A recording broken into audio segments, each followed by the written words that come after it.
asalaamaaleykum dal leen ak jàmm dañu koy door ak Sud Quotidien mu ñuy waxtaane grève ñaari fan yi nga xam ne ci le CUSEMS soobu lu ko dalee tey jilee bu ñu sukkandikoo ci ëttu yéenekaay bu groupe Sud Communication njàng meeg jàngale mi dana yënguwaat ginnaaw gi mu amalee ab débrayage démb ci inspection d'académie yi nekkee ci région de Dakar. CUSEMS bu faree ci Ndakaaru Njaay mi ngi xamle ne tey jii ci àllarba gi ak ëllëg alxamis fas yéenewul dem ci école yi li tax ñu mer ba futt nag mooy koppar gi ñu leen yoreel ci weeru novembre ba tey te mu jëm ci wàllu baccalauréat ak BFM am na it yeneen revendication yoo xam ne ba fi mu toll nii daal amuñ ci saafara. ci beneen wàll wi waa CUSEMS di dénk Sud Quotidien ak Rewmi Quotidien ni luy tolloog ñaar fukki jàngalekat ñoo ñàkk seen bakkan ci mbas mi bu ñu sukkandikoo ci seen secrétaire général di Abdoulaye Ndoye lu njiig njaaga te nguur gi mooy njaag donte teg nañ fi benn protocole sanitaire wante ci doxin bi daal sooxe na lool. Abdoulaye Ndoye di dénk suñu naataango yi fare ci avenue Bourguiba ni leen ni du benn ci diwaan yi nekk ci réew mi école boo xam ne daal jot na lim bu doy ci wàllu masque gel yi ak li ni xeetoo ci jamono joo xam ne nag juróom benn doomi aadama yu yees ñàkk nañ seen bakkan 200 ak benn malade yokku ci limu ñi amee woon mbas mi juróom benn fukki doomi aadama ak ñett ñoo sonn lool ne ci Sowétas mooy bilangu mbas mi démb ci talaata gi lenn daal la mën a tax ba fànk mbas mi le ba mu bañati lor mooy ñaq yi ci loolu sax la ñuy des ak Le Soleil ak critique di ñu xamal ne dose yu njëkk yi ñu soxla tey jii lay ñëw ki suñu réew mi ngi bawoo Chine 200 junni ñàkk yooyu njiitu réew mi moo leen nar a dalal tey jii ci ngoon lañ ko nar a amal bu ñu sukkandikoo ci Le Soleil bi ci jox kàddu kenn koo xam ne daal am na ci ay xibaar yu wóor mbas mi wéy di law ci suñu réew département de Goudomp sax nag yegg na fa ndax démb la ñu am seen malade bu njëkk jëmale ci mbas mi ñu wax nag jëmale ci mbirum Ousmane Sonko ak Le Quotidien di xamle ne am na yeneen ñooñu Sonko yoo xam ne police dina leen tegi loxo mu tuppee ko opération ramassage loolu yëpp nag li ko indi daal mooy ñooñu Ousmane Sonko yi dañoo jaare ci xarale yu yees yi di woote ngir seeni ñooñ génn def yëngu-yëngal ci mbedd yi moo tax it FRAPP ak Pastef bu Ndakaaru di ñaawlu loolu le Abdou Diokhane bokk ci Pastef bu département de Dakar ne nguur gi daal li ko tax a jug daal mooy fexe ba bépp militant bu Pastef ak ñooñu Ousmane Sonko yi daal ñu tere leen doxal nañu bëggee ñu des ci mbir moomule ak laas di ñu xamal ne fi mu toll ni daal nguur gi mi ngi bàyyi xel bu baax a baax sonkis yi di leen teg loxo saa su ne renseignements généraux yi ci boppal la ñu dugal ci mbir mi mu dellu si it ci plainte Mahmoud Saleh bi nga xam ne nag moo tax ba mbir yi gën a métti ci ñooñu le mu ñuy fàttali it ni soxna administrateur bu Pastef ak coordonnateur bu Ndakaaru bu Pastef l'enquêteur yi ñu ngi wéy di leen déglu Vox Populi di dellu si ci teg loxo gu bëri googu nga xam ne ñu ngi koy teg loxo ñooñu Ousmane Sonko yi muy laaj lan moo waral dik nekk ci seen gannaaw moo ñuy leeral mbir mi nee na dafa am ñaari l'enquête yoo xam ne daal dafa wane ne ñooñu le dañoo bëgg a xajamal tekkaaral du sûreté de l'État bi ñu nemmeeku ci réew mi moo waral ñu leen di teg loxo ci jamono ji fépp nag ci réew mi ñu des si ñooñu Sonko yooyu ñuy teg loxo rawatina Patricia Mariam Gandoul ak Libération bi ñuy wax li am ci dëgg-dëgg ci biir dossier bi mi ngi wéy di wax ni li ñu koy tuumaal dara amu ca te it bokkul ci benn parti politique procureur dafa dekkil article 80 moo tax daal mbir yi du sedd benn yoon ci ñooñu lee ñu des ci mbir mi ak section de recherche bi nga xam ne moom liñ dénk mbir yi nga xam ne ci la ñu tudd Ousmane Sonko l'enquête di ñu xamal ne section de recherche ñuy taxawu brigade yi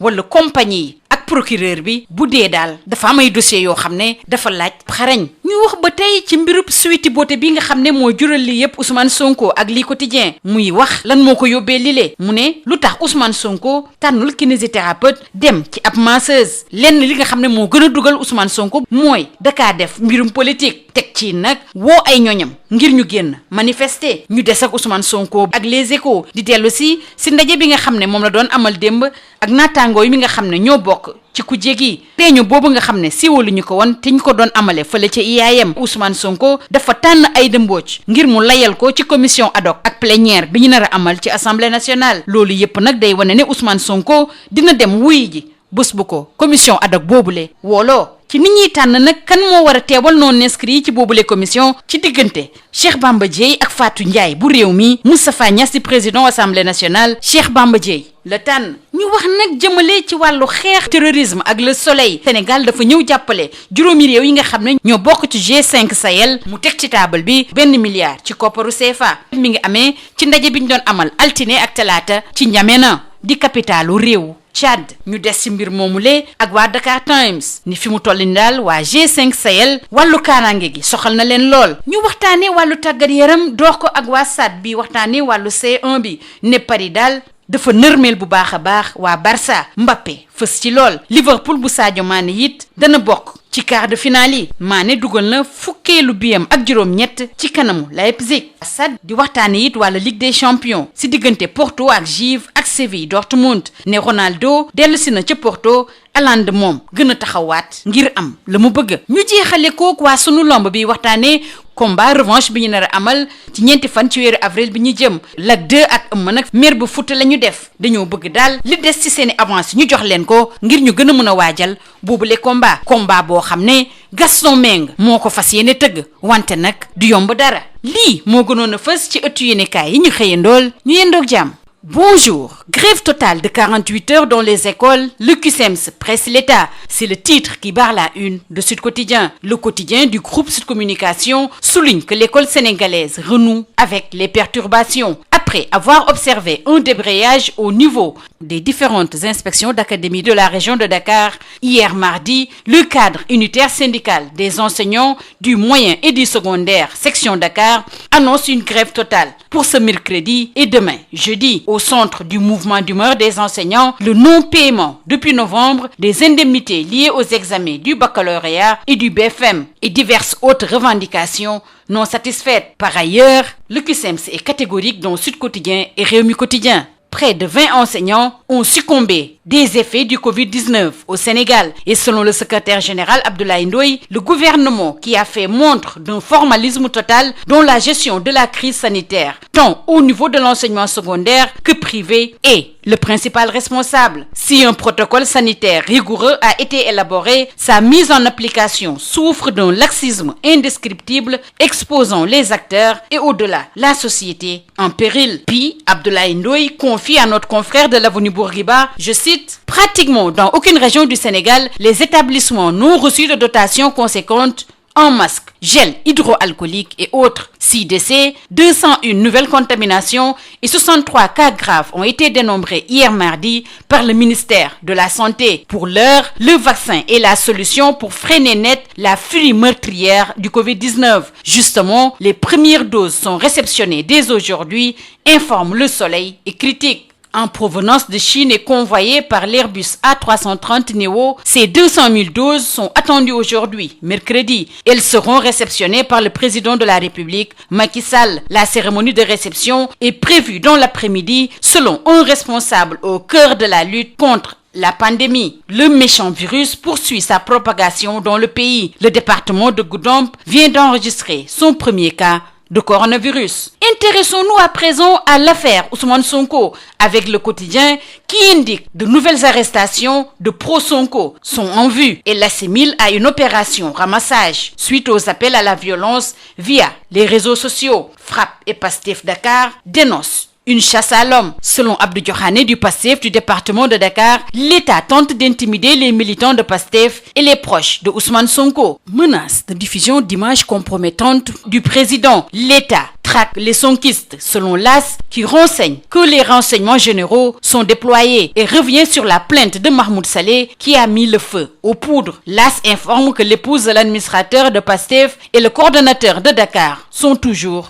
cuisiner. Vox Populi s'intéresse à ces arrestations en série. Pourquoi la DIC traque les Sonkolés, se demande-t-il. Le confrère éclaire notre lanterne. 2 enquêtes pour des faits d'atteinte à la sûreté de l'État conduisent à l'identification et à l'arrestation de Pastéfiens dans plusieurs localités du pays. Arrestation de Patricia Mariam Gandoul, on en parle avec Libération, qui relate les dessous de l'enquête. Elle clame son innocence et recuse toute appartenance à un parti politique. Le parquet déterre le fameux article 80, écorce l'accusation. Justement, la section de recherche est au cœur de l'affaire Sonko, sur les traces des enquêteurs. Titre, enquête. Elle assiste les brigades, les compagnies, ainsi que le parquet dans les affaires qui nécessitent des compétences aiguës. Affaire Sweet Beauté, les 3 péchés de Sonko, c'est l'I Quotidien qui nous en parle. Le confrère se demande pourquoi une masseuse et non un kinésithérapeute et poursuit qu'Ousmane Sonko a fait de cette affaire une affaire politique. Il appelle ses partisans a manifesté. Rencontre hier avec ses collègues de l'opposition. Révélation sur la réunion secrète entre Sonko et ses alliés à l'IAM. Ousmane Sonko désigne Aïda Mbodj pour le défendre à la commission ad hoc et à la plénière. Ces décisions prises, selon les Échos, prouvent que Ousmane Sonko répondra à la convocation de la commission ad hoc. Concernant le représentant des non-inscrits à la commission ad hoc, Moustapha Niasse entérine Cheikh Bamba Dièye et Zap Fatou Ndiaye de Rewmi. Lutte contre le terrorisme, le Sénégal soutient le G5 Sahel pour 1 milliard de francs CFA, informe Le Soleil. C'était lors du sommet de cette instance qui s'est tenu lundi et mardi dans la capitale tchadienne. Le président Macron, lui, dessine les contours de la fin de l'opération Barkhane. Le G5 Sahel face à la sécurité dans le Grand Sahel. Les défis nouveaux de la lutte contre le terrorisme sont listés par Dakar Times. En sport, Stades le quotidien du sport nous parle de la C1. Paris assomme Barça, Mbappé monstrueux. Liverpool de Sadio Mané s'ouvre le chemin d'écart. Mané inscrit son 18e but en C1 face à Leipzig. Stades nous parle également de la Ligue des Champions. Porto, Juve, Séville, Dortmund. Ronaldo revient à Porto. Hollande repart en chasse. Terminons par Sunu Lamb. Combat revanche du 4 avril, Lac 2 et Eumeu grognent. Ils exigent le complément de leurs avances. Gaston Meng émet le souhait d'organiser ce combat le dimanche 4 avril 2021. Mais une électrique grogne enfle au niveau des deux camps. C'est tout. À vos journaux et très bonne lecture.